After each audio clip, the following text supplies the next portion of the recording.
Well, welcome to the Art of Feminine Negotiation podcast. I'm your host, Cindy Watson, and today we're in for a heartfelt and thought-provoking conversation with Dr. Ron Schneebaum. He's a retired pediatrician, a compassion advocate, which I love that term, and he's the author of Bigger Hearted, a retired pediatrician's prescriptions for living a happier life, which those of you who know me know that is right up my alley. And Ron spent decades helping children heal, but his real prescription, if you will pardon the pun, goes far beyond, I think, the doctor's office or in operating rooms. His book challenges us to live more fully, to love more openly, and to lead with empathy, principles that lie at the very core of the art of feminine negotiation. So welcome, Ron. It's so good to have Well, you here. excellent. Thank you. I'm glad to be here. Yeah, and I thought we'd call this episode Negotiating a Bigger Heart, Life Lessons from a Pediatrician Turned Author. And You give me goosebumps when I say that. It's so important, and yet it's the world's best kept secret. yes. We get taught that it's a dog eat dog world, and if you don't take care of yourself, then nobody else will. But Yeah. it's interesting. If we think of the way a loving family goes, Yeah. a loving family isn't about competition. Yes. It's about nurturing everyone and seeing that everyone grows. We can do that in the real world, and it doesn't weaken us. Yeah. Oh my gosh, what a great start. For our listeners, you can see why I wanted Dr. Schneebaum on the show here. That is It's so so in alignment with the principles and I love that you talked about that dog eat world, like whether it's in our entertainment industry, the movies, the TV shows that we're watching now, we see it in politics. Everybody, the person talking the loudest and the longest and the bullying and the modeling is horrific for healthy. Yeah. And our school system is based on it's the brightest kids that do the best job or the most athletic kids that are the heroes of the school in sports. And if it's not that it's something I don't like about it, but it doesn't work. Yeah. Like we've Yeah. tried this idea of not including the heart for the Yeah. last 150 years. Yeah. And we've got computers, we've got great air conditioning, except in my house right now. We've got all kinds of technological advances, but we're not happier and we're destroying the earth. Outside of that, it works perfectly. Yeah. Well, and I love that you focus on the heart because it is. We're losing our heart. We're losing the Yeah. compassion. We're losing that human connection. So let's Yeah. speak about your book for a moment. Bigger Hearted. It's a beautiful blend of memoir and life guide. And I mean, probably your philosophy, but I'm wondering what specifically inspired you to write it and how did you Well, decide which lessons are the most important to I share? noticed well, there were two parts. That's a great question. It's many questions, but I noticed as a kid, people always interested me, and I always wondered how people tick, like what made them work. Yeah. And so when I took a look at one of the things that happens that affects so many people are childhood hurts and childhood injuries. Yeah. And my overall goal is to be able to be ourselves. Yeah. And what does be ourselves mean? In your most important moments, whether you're in the midst of a legal case or you're with someone you care about or you're doing something creative and artistic, you're totally focused on what you're doing. Yeah. You're not worrying about how other people think of you and so on. You're just present. Yeah. Why can't we do that in all of life? And we can. Yes. And part of the answer is through our hearts. Yeah. So the way our heart thinks is through our hearts, we imagine somebody else's situation, Yeah. picture what that's like, Yeah. and then say, how do I serve them? How Yeah. do I help them? How can I be there for them? And sometimes as a friend, it's just by listening and being there. But also, I was in this unusual situation as a physician where people would come to me with questions. Yeah. And it really was getting a sense of who they were. What were their questions? What even were their unasked questions? What were the things they worried about? And let me address that as one person to another. And if we do that, if you try to serve someone else in that way, you're Yeah. present. You're everything that we talked about. And if you're wondering why I'm laughing because you could not be more perfectly aligned with sort of what started me on this mission to sort of step back from the law and pursue this. And it looks like you sort of step back from that physician role so we both have Yeah. these similar missions. Well, when you talk about the hurts and your role as a pediatrician, one of the things I wondered is how did your experiences as a pediatrician maybe shape your understanding of empathy, communication, all the things that I call it part of the elements of feminine negotiation, but really it's a Yeah. heart-based negotiation. So, there were things that I just saw. I witnessed there was one girl who's around 15 who lived with her dad. Her mom apparently had some psychological issues and left the family when she was a toddler. Yeah. So she lived with her dad, and her grandmother and her grandmother's partner were her main childcare people. Right. The dad traveled a lot, and this grandmother and her partner drank a lot. And they were horrible when they drank. They made fun of this kid. They called her names. They told her she was worthless. Yeah. And so I saw her when she's around 15. And another part of it was sometimes they were like that and sometimes they weren't. Yeah. So when I saw her, she was full of anxiety because here you are, you're walking on eggshells Yeah. and you're depressed because a thing that I discovered, and I haven't seen this anywhere else, is that what happens is when the childhood psyche is bombarded with negativity, either people saying Yeah. there's something wrong with you, you're not getting the care, the love, and so on, it internalizes that, believes that what is said is true, Yeah. and that then becomes the filter for how they see the world. So this girl would grow up feeling that she's undeserving and she's undeserving of love. Yeah. And that's how you live in the world. Yeah. Yeah. And then if that's what she knows in the way of relationships, not only does she meet the world that way, but now she's a set up for abuse because the same abuse she suffered is she would excuse in relationships. Yes. Yes. So it's such powerful stuff.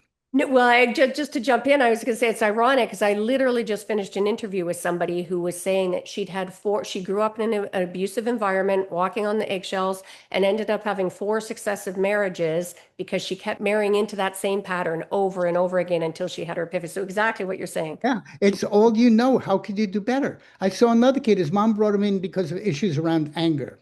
Yeah. And he was a nice guy, he's a big guy. And I gave him this pep talk about how it's not going to help. He got kicked off his team once and so on.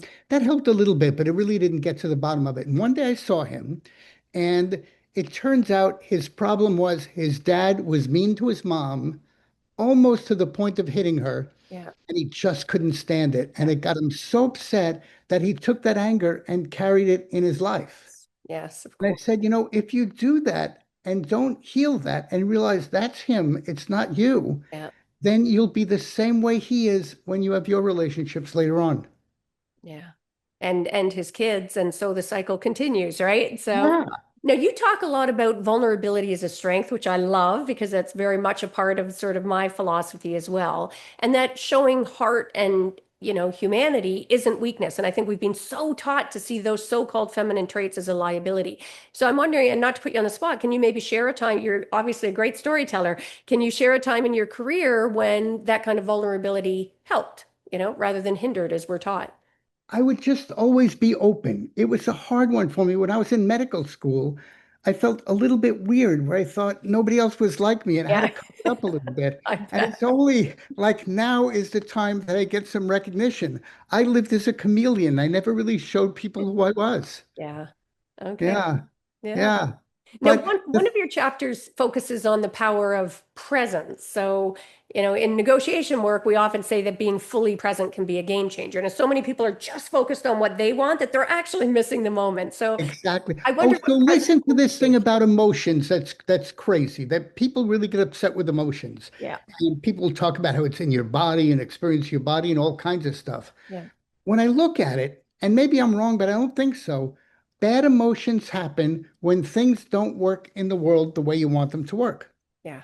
Somebody cuts you off in the parking lot, so you get upset and you start Yeah. screaming. You get an email that's upsetting at work and you get all upset and flustered and so on, or you get angry and such. Now, the trick is that if a situation occurs that didn't work out the way you want, that's how the world works. Yeah. Then it's time to reassess and say, just as you in your negotiations, how Yeah. do I get this right? How do I fix Yeah. this thing? There are some things I can't change. How do I change things? Yeah. Now, the part that's interesting, Cindy, is when you talk about the vulnerability and being open with your heart. Yeah. Alongside of that, you have your intellect that preserves you. Yeah. So my perfect example for that is suppose you're a lifeguard and you're by the ocean and you see that somebody's getting caught in a bad undertow and you realize that you can't go there alone. You need to get your raft, whatever it is, your life rope, whatever it is to help the person. so that your intellect says, whoa, don't go there. So as we train our hearts, we're not stupid. We also listen to what doesn't work, and we know where we're not being appreciated, Yeah. and we don't extend ourselves in ways that will cause problems. Mm, I came up with this lovely analogy. I said, in our body's clotting system, if we get a cut, it'll heal, it'll stop bleeding. yeah. Okay.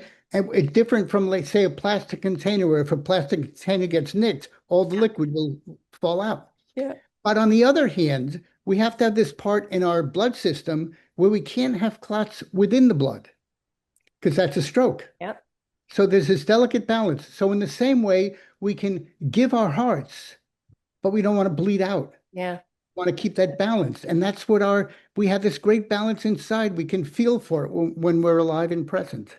I love that you can draw the parallel between our physical body, which works so beautifully, naturally, and how we don't bring that awareness. And speaking of awareness, I want for our listeners, I just want to put a pin in for a moment because I think it's such an important point that Ron was talking about. And that's that idea. And it was interesting to me, Ron, that you intuitively got this. Most people push against me when I talk about all of life being this negotiation, like whether it's, as you said, whether it's with an intimate partner or with your kids, with family, with friends, with service providers, when we show up with more intention about how we want to interact with them, we're going to have better connection and we're going to get better outcomes. And I just wanted to put a pin in the fact that you said that earlier, and I kind of jumped on to the next point, but wanted to really emphasize that for our listeners. Think about in your life, what intention are you bringing to those day-to-day discussions? Are you showing up with that beautiful combination of heart and also that intellect to get those best outcomes? So, Yeah. yeah. And speaking of some of those soft skills, I mean, certainly when you started medicine, much like when I started law, I mean, both were, the numbers are changing, although I don't know that the philosophy is so much, but very traditional sort of male dominated, but sort of more masculine, conditioned masculine sort of approach. Did you ever feel that compassion or soft skills were undervalued in the profession, and how did you challenge that? Oh, totally. And where it shows up in not listening and not understanding people's concerns. Yes. So that, yeah, and to appreciate that people don't know medicine. Yeah. And we assume that if you have a kidney problem, I can talk to you about all kinds of kidney issues that you have known Yeah. nothing about. Yeah. And so to start by saying, how do I say this? So, for example, if let's say I saw a kid with a stomach virus who Yeah. had a lot of vomiting and diarrhea and wasn't eating much. And in that situation, in the acute point, only getting liquids counts. Yeah. So in a kid who's skinny, the grandmother is thinking, this kid is skinny. This is really going to be a problem. Yeah. They don't have to say that, but I know that. So I have to say, listen, this kid is no different than if he were chubby. Yeah. It's not about that. His skinniness isn't because he's malnourished. He's healthy. So if he goes through this period of time, he'll be fine. He'll eat later. Don't worry about that. So it's addressing their worries before they even say it. Yeah. And I notice, and again, I think you just do it intuitively. Not only are you listening to their worries, but you're meeting them where they're at when you speak to them. You're giving analogies that make sense to them. You're speaking their language. And I think we often don't do this. Again, whether in our personal or professional lives, we don't listen and we don't speak to the person where they're at or make an effort to sort of speak to them where they're at. Both. I'm sure you face that all the time in law. Oh my gosh. It's our legal system is so it's got it 180 degrees flipped in the wrong. Think of it, we even call it's opposing counsel, the other side. Everything is about winning and our languaging around our legal system is based on conflict when I can't tell you how many times I saw there was such an obvious solution sitting right there. An entire system is designed to not let people ever get to it. So Yeah, that's right. We forgot that law should really be about wisdom. yes, yes. And there's so much if we would tap into it but you almost have to totally buck everything that you've been taught about how to approach the practice of law and what it means to be a successful lawyer to actually show up with heart. That's And right. speaking of heart, what advice would you give to someone who wants to lead with heart? So if our listeners are there going, "Oh, I like that idea," maybe how if we've got our listeners or fear a little bit that they're going to be perceived as weak if they come to work or negotiations in their life leading with heart, what advice would you give Yeah. them? That's the wrong concept that it's about being weak. So Yes. let me give one little tiny example. A friend of mine was the head of a local major mental health center, and COVID happened. Ah, And so this guy wondered, now a lot of the people were working from home and doing remote therapy, and that had never happened before. And he wondered how they were doing. They missed the office camaraderie. They had to do the strange thing of talking by remote. So he decided to call all of them to ask how they were doing. And there oh, were some workers who worked the night shift and did emergencies in the middle of the night. He stayed up to be able to call them and talk to them.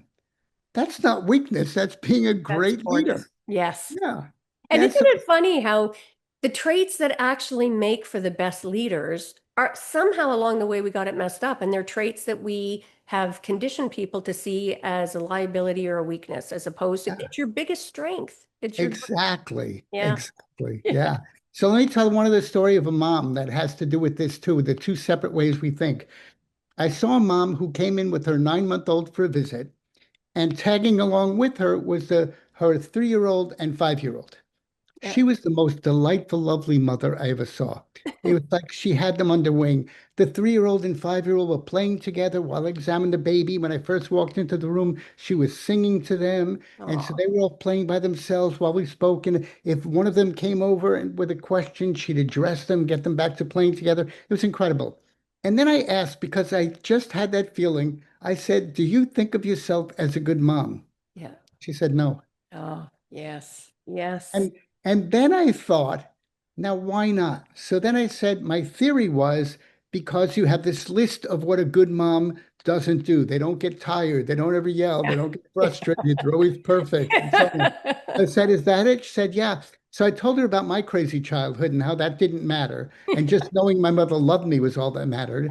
And then I realized that we think about things with our hearts. We do things with our hearts where we shouldn't use our intellectual analysis to judge it. The Yes. way you judge how you're a good mom is you see these delightful children. Yeah. You see the love that's there. You don't judge it by some other's criteria. And we do that in life. The place of the heart belongs to the heart. The place of the intellect is a different world. And we undervalue the heart, I think. So I That's love your right. book. I love this That's mission right. you're on. And speaking of that, like your title, Bigger Hearted, which I love, suggests expansion, if you will, of empathy, of expansion of our perspectives, being able to see Yeah. that the possibility that we might not have all the answers, the expansion of love.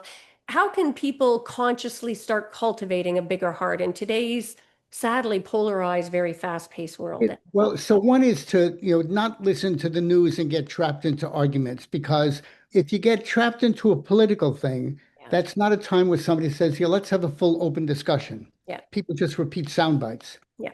But one is just to imagine people's situation and how they experience it.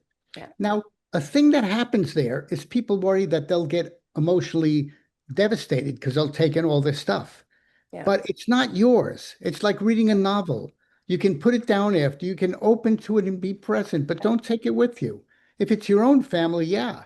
But you can listen and you can imagine people's situation. We have a thing in medicine where we're not even allowed to gossip. So don't gossip, just learn from life. I love your novel analogy. My gosh, did that ever resonate with me? That's so perfect. You gotta make sure that gets out there. I think that's a value. It's so easy to see that and apply it. Now, Yeah. when you talk about Listen, the there's emotion, one other thing I want to say though, yeah, okay? of For course. your, I don't want to forget your Yep, audience. That has to do with negotiation. yep, We have this thing where we get married or we have a partner that we live with. So one thing we have to remember is the only reason we're doing it, it enhances our life. yeah, It's the only reason. yeah, We forget that sometimes. We don't need to be miserable. If a yeah. relationship makes you miserable, what are you doing?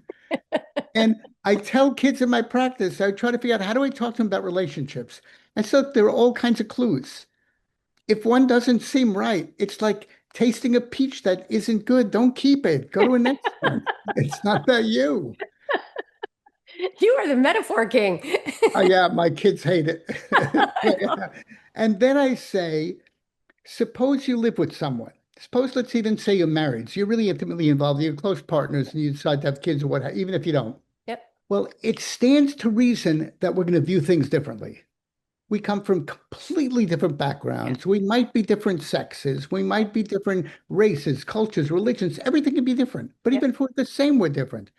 So let's set up time to talk about all the things of life that's separate from the things of Uh, life. So let's once a month talk about how the kids are doing. What's our plan socially, and how are we doing economically, and what are our views there, and so on. And if things come up during the week or during the month, however you need it, to say, oh, let me not argue now. Let me save this for when we talk. And at these talks, it's really to hear the other person's point of view. Yeah. It's such a simple thing. And yet, I bet, and again, for our listeners there, I challenge you to think about in your life, is that something you're doing? If you're like most people, I bet you're not. And it is such a simple fix. I love that. Thank you for mentioning that. Every business does that. Every business Yeah. has a meeting. If sales were down, there'd Yeah. be a meeting. It wouldn't be on July 4th before we go away on vacation. It'd be early in the morning at a time when everybody's ready to think. So Yeah. do it at a time when it's only expressly, it's not to have dinner, Yeah. it's to have a business meeting. Yeah, I love that. And it's funny, people push back when I talk about that because they're like, oh, I don't want to look at my relationship. Like when I talk about negotiating your relationship, I get loads of pushback. And I'm like, just expand your definition of what it means to negotiate or call it something other than that. But it allows, when you think of it that way, you show up with more intention in the same way you would for a No, business meeting. Who do no, I want to show up as in this meeting? Who are they likely to show up as exactly. at this family meeting? How can I maybe avoid reactivity? What are my triggers? What are their Now, triggers? imagine this. What I do in the morning, my little morning routine, I spend about 10 minutes. If I get up by alarm clock, I turn it off, close my eyes for another 10 minutes. So I'm dead. I don't have to go anywhere. Yeah. I think of my life the day ahead in three different ways. I quickly go over it and say, okay, I'm going to get out of bed, I'm going to get dressed, I'm going to have breakfast, go to work, and I'm going to a meeting at lunchtime, whatever. Yeah. Then I look at it more closely. Okay, Andrew's going to work early. I'm going to have the kids. What am I going to feed them? And then so on. Yeah. And go through the details. And I'll remember, I have to remember the laundry bag. I'm going to the laundry, or I have to be home for whatever. Yeah. And then I do a third way. How do I want to be in these Yes. situations? Yes. What's the mood I want to have at breakfast? Oh, I'm not going to look at my email until I drop the kids off at school. Yeah. How do I want to be at this meeting today? Yeah. And then at the end of the day, before I fall asleep, when I'm lying in bed, I'll do a quick review with my eyes closed, a couple of minutes. Yeah. And there I'll see, how did I do? So suppose I was going to a soccer game with my kids and my ex was going to be there with her new partner. Yeah. How do I want to be? I love And then it. look back and say, did I get triggered? How did it do? And I do this so I can be better at life. Suppose I say I want to be a better mom. Yeah. What's that mean? Let me work on that. And then look back and say, how did I do? Yeah. So good. So good. And again, so in alignment, I'm laughing here because you're just, I have this system I call the 5W system. And the first W is who. And we overlook it so often. It's such a simple thing, right? Who do I want to show up? And when you say, like, let's say you're coming from work to home, as litigation lawyer, I used to, I was in a certain mode during the day. So coming home, just touch the door jamb and think, what are three adjectives that describe who I want to be when I walk through this door, right? And so I invite all of you to think about that. Who do you want to be? Not just when you show up at work. Who do you want to be for every conversation that you have, for every interaction that you have? It can change how you show up and how you interact and build connection. I love. And then I add a last one before I come home. I close my eyes and say, may love join me. Oh, nice. That's beautiful. And it Beautiful. works. It never fails. If Yeah. there's a tough meeting I'm going to have with someone, I'll do that. It never fails. Yeah. Now, you'd mentioned emotion earlier, and it's interesting to me because I think we're taught, to the extent we're taught at all, emotion has no place in negotiation. So people we're human beings. We are emotional creatures. So, I mean, you need to lean into the emotion sometimes, I think, and have some emotional intelligence. So I'm wondering, from your perspective, what role does emotional intelligence play in resolving conflict or navigating, negotiating those difficult conversations? That's a great question. So it's partly, it's not one that's part of my regular work because as a pediatrician, it's Yeah. people look forward to seeing me and they're interested, if not even look forward, they have questions for me. Yeah. Certainly, if people are getting upset and angry, they're not going to listen to what you have to say. Yeah. So I can think, if let's say I'm in a political conversation, I'll try to think, what's a place we can get grounded where we both agree? Yeah. I say, look, you're totally right, but what about the other side? Yeah. What about this, this other situation? Yeah. And if they can see that you're well-rounded, you just don't have one viewpoint, then that makes a difference. And Nice. as you said, I heard you say in one of your podcasts to be able to say, yeah, I heard what you said. I really get your point of view. Yeah. Yeah. Let's see how we can address your point of view because I really get it. Yeah. It's powerful. And again, simple and so powerful. I love your approach and your mission. And as someone who's seen, so much of life and the fragility of it, especially as a pediatrician in the medical profession, I think you probably have an even more acute awareness of sort of the fragility of life. What do you think we get most wrong about what really matters? If that wasn't the most articulate, but hopefully you know what No, I mean. that's perfect. That's the perfect question. It's something you said earlier. Be kind. Yes. Be kind. I was at a play the other day and I just wondered, what could I say to this audience if I could say one thing that would make a difference? Yeah. And it was be kind. Yeah. Oh, and there's one other one about being kind to yourself. Yes. Yes. Self-care and being kind to yourself is to A, develop the good feelings so you feel okay about who you are, but that's so you can disappear.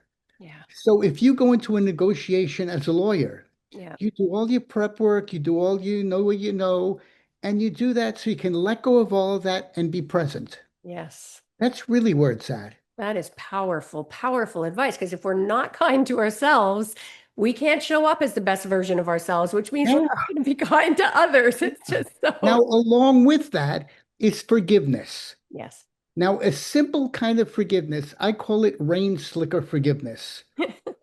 When I was a kid, I had this yellow rain slicker Yeah, that I was remember rubberized. those. Yeah, with the little black boots and the clasp, they had the metal clasps, and no rain would get through that puppy. Yeah. And if I went through hurts in my childhood, and we all went through hurts in our childhoods, Yeah. so did this person I'm talking to. So Yes. the person who's loud isn't happy. The person who's being obnoxious isn't happy. The person who's whining and complaining, they're not happy inside. So let me not address that. Let me let that slide off my back like this rain slicker. And let me try to see the person behind it. It's Yeah. like the present inside the wrapping paper. So let me just forgive them. Let me just forgive all this stuff and just be with them. Yeah. That's awesome. I hope you're doing clips of this, like on social media, just have one, like have the rain slicker principle and blast something out, right? The novel principle and blast that out. There's such beautiful statements on how we can show up as better versions of ourselves. And I'm curious, I mean, obviously you've got your entire, experience to draw on as you were writing your book, but what was one of the most I find myself when I write that sometimes there are epiphanies, things that surprise me, either in the writing itself or in the researching. What was one of the most surprising things for you as you were either researching or writing your book? How much I learned. Yeah. I learned so much because I had to incorporate everything I was thinking about. Yeah. And it's just amazing. Yeah, because I had to say, I would start by, it wasn't out of research. I would start by saying, okay, suppose a great thing that happens is winning a basketball championship. What goes on then? Well, I'm present, I'm with my teammates, there's nothing else on my mind. And I say, okay, how do I do that in regular life? Yes. How could I be present? How could I be with the people I'm around? How could I not have anything else on my mind? Let me develop that. Let me think about what that is. Yeah. And I want to circle back to that for a moment because I think as you're saying it, I'm pausing here because I'm thinking about the ripple effect of what you're saying. And again, for our listeners, the fact that with all of his experience, Dr. Schneebaum's epiphany in writing the book was how much he learned. I think we go through life we're conditioned to go through life trying to convince everybody about how much we know. And what a difference it would make if we took the opposite approach. How much is there out there for me to learn? How much can I grow? What a more beautiful perspective, because then you're going to be more open-minded when you have those conversations to different perspectives. And maybe I'm looking at it wrong. You'll be Yeah. able to show up with heart. If you're dealing with a bully, have the kind of compassion that, Dr. Schneebaum talked about, where I don't know what they're going through in their life right now, so I'm not going to judge. I'm going to do the best I can to be my best version. So I invite them to be a better version of themselves as well. I love that. Yeah. No, that's beautiful. And the idea of what you have buried in there is don't give advice all the time. Yes. Like, stop giving advice and listen. You can Yes. just say, wow, that must be really hard. Yeah. You're my hero. How can you go through that? You're incredible. Yeah. If you And do that, that's people love that and they'll be open and you learn. yeah. And that hits a chord with me because I think in a lot of our professions, and as a lawyer, I'll be the first to admit, we're so conditioned to giving advice that I think so many of us don't truly listen to the client, what they want, what they need, what their perspective is. We're so busy spewing out advice, and then it ripples over into other areas of our life. Yeah. I imagine the same with physicians, And no? for someone to think, wow, my lawyer gets it. She knows that in this negotiation about my divorce, I want to be friendly, but also I don't want to be taken advantage of. Yeah. So she gets that. Yeah. Yeah, I don't want to be vindictive, but on the other hand, I don't want to be taken advantage Yeah. of. She gets me. And then you're so comfortable because you can really relate to that lawyer. Yeah. Yeah. And the same as you're saying that, like for doctors, I imagine that's a big factor as well. You're used to giving advice to your patients. And I think it's one of the problems with the profession is so many doctors don't listen. We hear it in particular from women who feel that they are not listened to and who know their bodies and yet are not conditioned. What was your experience around that? Well, one of the things that I'm doing is setting up a program to help physicians who burn out Yeah. Nice. because it's half of all physicians. And my sense is if you don't have the kind of relationship you're describing, there's no meat in what you're doing. There's no value in it. You lose your excitement and interest in it. Yeah. And so I think the biggest problem in medicine is that we get taught as if the body is like a machine. Yeah. And so we're good at fixing this part and replacing that part and having it come in for its checkup. But we're human beings living in this body. And if we feel good about ourselves, that affects our health, it affects our compliance, it affects everything. So if we can be human beings, then we got something. I love that. I love that. And what a beautiful note to end on. I definitely want to have you back. I love your philosophy. I love your metaphors. I love the messaging that you're putting out there. And I think it's important we hear more of it. So I normally like to end though by asking, what's one of the greatest mindset shifts that you've had in your life? And again, it doesn't have to be about anything that we've touched on here, or even, Well, it's what I'm going through now. I have to go through from having lived what I lived to now I have to talk about it, yeah. to try to put it in right phrasing. It's not a natural thing to do. Well, you're doing a great job. Let me tell you. You're so sweet. You're doing a great job. So where can people learn more about you? So there's my book. Now my book is also, it's in a print version, it's in digital version, and I made an audio book. Nice. So there's no reason to not get it. Yeah. So, so that can be anywhere. My website is biggerhearted.com. Yeah. Okay, so biggerhearted.com, and you can get to where the book is and so on. And then I'm also on social media, and I'm just developing this stuff you're talking about. I take a walk every morning, Yeah. and today was resilience, and maybe tomorrow will be rain, slick, or forgiveness. Yeah.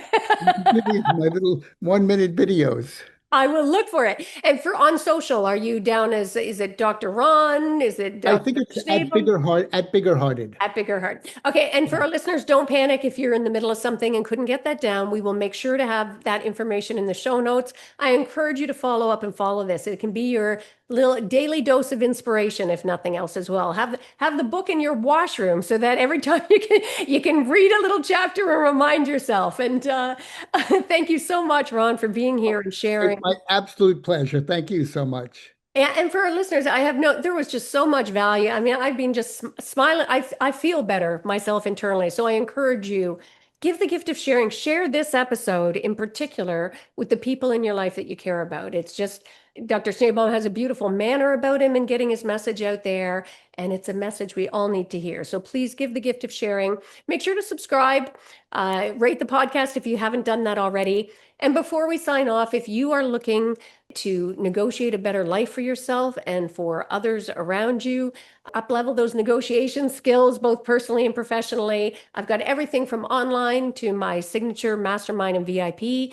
If that sounds interesting, check it out at artoffemininenegotiation.com and grab a copy of my book, The Art of Feminine Negotiation. It's not what you think. It's not all about just boardroom tactics, although there is some of that. It is mostly about how you can step up to negotiate a better life. And that's a wrap for this episode. So until next time, go forth and negotiate your best life on your terms so you can stop missing out and start getting more of what you want and deserve from the boardroom to the bedroom. Until next time, take care.